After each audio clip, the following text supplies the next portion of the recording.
샨티데바의 입보랭론 제38회 보리심 찬탄문. 보리심의 귀한 보석이여, 보리심을 아직 일깨우지 않은 이들은 일깨우고 보리심을 일으킨 이는 기울지 않도록 하며 보리심은 항상 위로 위로 증장할지어다.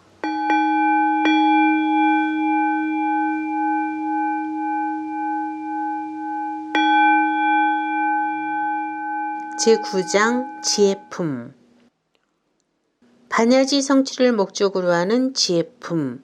9번째 시간인 오늘은 본문 내용에 나오는 용어 중 순질, 동질, 암질에 대해 참고 말씀드리겠습니다.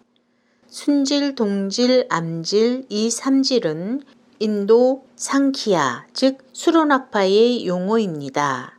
수론학파에서는 프라크리트를 근본 물질로서 자성으로 보고 있고, 이를 구성하는 세 가지 성분인 사트바, 라자스, 타마스를 삼질 또는 한역으로 삼독이라고 합니다.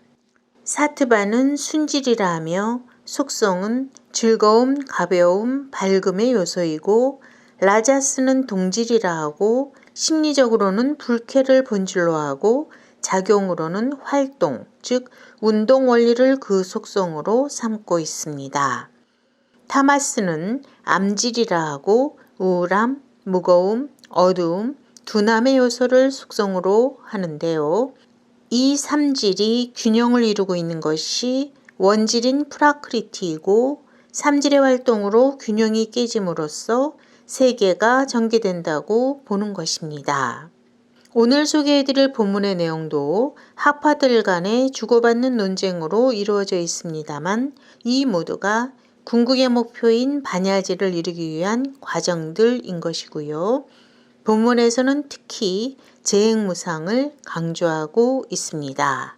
재행무상이란 일체의 유의법이 생멸변화에서 상주하지 않는다, 즉 고정된 실체가 없음을 의미합니다.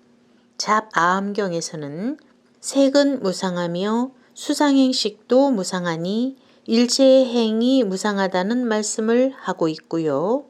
더불어 열반경에서는 재행무상 시생멸법, 즉 모든 행은 무상하니 이것이 생멸의 법이다 라는 말씀을 하고 있습니다.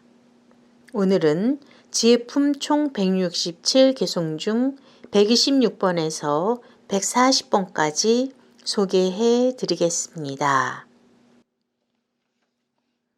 미징이 영원하다고 주장하는 이들도 역시 앞에서 이미 논박하였다. 원질을 영원히 전변의 원인이라고 수론파는 인정한다. 순질, 동질, 암질이라고 하는 속성들이 완전한 평행인 상태를 이루면 이를 원질이라는 근원이라고 부르며, 그 평형이 깨진 상태를 전변이라고 부른다. 하나의 본성이 세 가지나 되는 것은 타당하지 않다. 그러므로 그것은 존재하는 것이 아니다. 그와 같이 하나의 속성이 셋인 것은 존재할 수 없으며, 그럴 수 있다고 해도 각각은 다시 세 가지 속성이기 때문이다. 속성이 실제로 존재하지 않는다면 소리 등도 역시 실제로 존재할 수 있는 가능성은 아주 멀어질 것이다. 무언가를 인식할 수 있는 마음이 존재하지 않는 의복 등의 즐거움 등으로 존재한다는 것은 있을 수도 없는 일이다. 그 사물들의 원인과 같은 본성이 있기 때문이라면 사물은 앞에서 이미 분석했었던 몸과 똑같은 것이 아닌가. 그대가 말하는 원인도 역시 즐거움 등의 성품으로 이루어져 있지만, 그런 성품에서 결과인 모포 등이 나온 것은 아니다. 반대로 모포 등에서 즐거움 등이 생긴 것이라고 한다면, 그 모포가 존재하지 않으면 즐거움 등도 존재하지 않는다. 그대의 논리대로 즐거움 등이 영원한 것이라고 하더라도 언제나 목격할 수 있는 상태로 존재하는 것은 아니다. 즐거움 등이 확실하게 존재하는 것이라면 그에 대한 경험을 왜 항상 파악할 수 없는가? 그것이 마냥 미세한 상태로 존재한다고 말한다면 그때 거친 것이나 미세한 것은 또한 무엇이란 말인가? 거친 것을 버리고 나서 미세해졌다면 미세하고 거친 것들은 결국 무상한 것이다. 마찬가지로 조건에 상관없이 모든 사물은 무상하다는 것을 왜 인정하지 않는가? 거친 것이 즐거움이라는 것과 다르지 않다면 즐거움은 속성상 확실히 무상한 것이다. 만일 존재하지 않는 것에서는 어떤 것도 생길 수 없다는 것을 인정한다면 확실한 것은 무에서 생겼어도 이미 생겼다면 그대가 그것을 인정하지 않더라도 존재하는 것이다. 이와 같이 만일 원인의 결과가 이미 존재한다면 음식을 먹는 것은 배설물을 먹는 것과 같은 것이다. 그렇다면 무명옷을 살 값으로 면화의 씨앗을 사서 입어야 하리라. 세간인이 미혹 때문에 실제를 보지 못한다고 한다면 실제의 진실을 아는 이도 역시 세간에 남아있는 진리이다.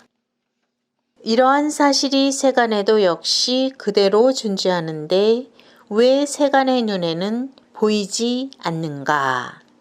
세간의 인식 방법 자체가 잘못된 것이라고 한다면 확실한 것은 보이는 것도 역시 진실은 아니라는 것이다.